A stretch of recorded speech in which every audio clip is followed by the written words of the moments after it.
然后呢，我们再新建一个类，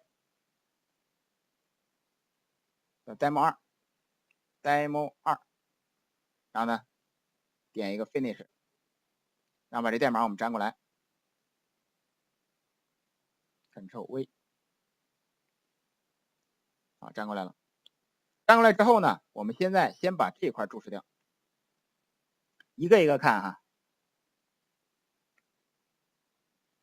那我们说了，说要去点这个要加断点，应该在哪儿加呢？我们可以在方法的第一个有效语句加上，对不对？哎，可以在这儿加。那当然了，你也可以在这个位置去加，明白这意思吧？因为我们现在是不是要调用这个 change 方法呀？好，那现在呢，我们就加了这些断点，加断点之后来看，右键点，啊，这回咱们不用右键点了，点这儿，点这个小虫子，来点它，别点它哈，你要点记住这选择之后呢，以后你只要一点运行，它就把这个 debug 运行起来了。平时我们不用 debug， 有问题的时候再用 debug 去看，所以别点这儿。好 ，yes。然后现在呢就出现这个界面了，出现这个界面之后呢，你看它的断点是不是在这儿停了？那现在是不是主方法属于刚进来？哎，主方法进来。那现在我们往下继续走，往这儿走，然后呢我们就又往下走，往下走之后呢，又一个变量就已经声明完了 ，int a 等于10是完事了。永东老师，我已经走到 int b 了，他得把这句话走完，然后才告诉你 b 等于10。这样看，你看说 b 等于这个20啊，完事了。然后呢，这个输出，那很显然输出的是 a 等于10，b 等于20。好，再往下走。那往下走呢，这里面是有个方法，对不对？这个方法我们这个是一步一步的往下走，而这个呢是要进入到这个方法里去。就如果你想进到方法里去看，那可以进去来点一下，或者按 F5也行，然后进来。那么进来之后呢，大家看 A 和 B 是10和20，是不是相当于给它们赋值了呀？那么再看这儿，这儿是不是又一个方法进站了？它是在我们18行，而原来那个主方法是在我们的9行，看到了吧？好，那么往下走 ，A 等于的 B， 然后再往下走，大家看 A 的结果是不是让 B 给赋值过来了？那么 B 它的结果是20，赋值给 A， 那么 A 现在就变成了20了吧？哎，再往下走，那么 B 是不是变成40了？所以这儿打印的结果应该是 A 是20，B 是40。好，再运行，再运行。那么刚刚那个方法是不是执行完了？刚刚那方法执行完之后，那你看在我们的这个站内存里面有没有了？是不是没有了呀？那现在剩的应该是原来的这个主方法里面的 A 和 B， 所以输出结果是 A 等于10，B 等于20。好，再往下走，看明白了吧？好，那这个咱们就给它停一下。好，切换回来。那么这个断点呢，如何去去掉它哈？如何去掉它？我们右键点运行起来 ，debug as Java application。好，切换过来。那这里面有2个断点，如果我想一起把它去掉呢，选择这儿，这里面是不是有这么多断点啊？然后呢，你点这个叉 ，yes， 它就怎么样，把这些断点就都去掉了。当然你双击取消也是可以的哈，这里面可以这样去掉。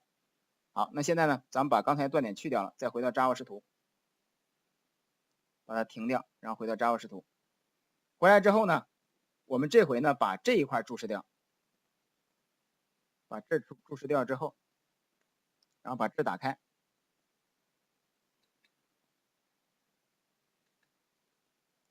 然后这回呢，咱们也去打几个断点啊。首先呢，在这个打一个断点，然后呢，在这个 change 方法里面，咱们也是在它第一条语句里面也打个断点。好了，那接下来咱们来右键 debug as 运行起来，然后来一个 OK， 然后他问你是否要切换视图啊，我们要切换。好了，那我们来看它这里面的变化哈。首先呢，还是这个主方法进来，对不对？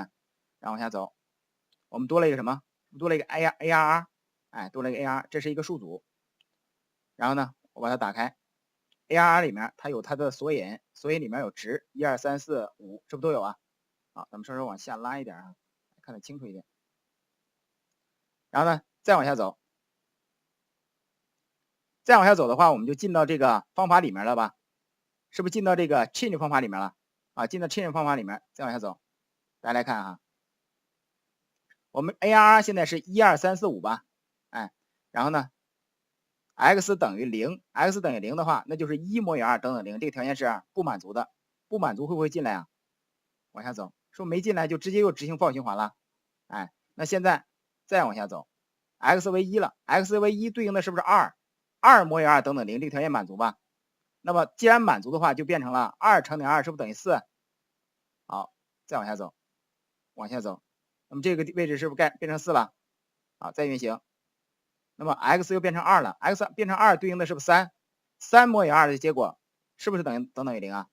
好，再往下走，说不等于0，哎，它就跳出来，它不进来了。然后呢，我们再来看这个位置就是变成了，再往下走 ，x 变成3了吧？3对应的是不是4啊？那么4摩以2等于0，这条件满足吧？好，再往下走，那这个位置就变成了4乘等于2，就变成了8，是不是变成8了呀？好，那么再往下走，再往下走 ，OK，那我们这个方法就执行完了。再往下走，那回到这里，大家来看啊 ，AR1，它打印 AR1的时候，你看这个1索引和3索引都变化了吧？哎，都变化了。那现在我们再打印 AR1 运行，数学结果应该什么？是不是应该4啊？变化的都给你用一个黄色的提示了哈。好了，那么这就是咱们这个 debug， 会看了吧？哎，但是我们在基础班很少用 debug 啊，到就业班你用的就比较多了，因为基础班代码不多，所以很少用 debug。好，这个知识点呢，咱们在这停一下。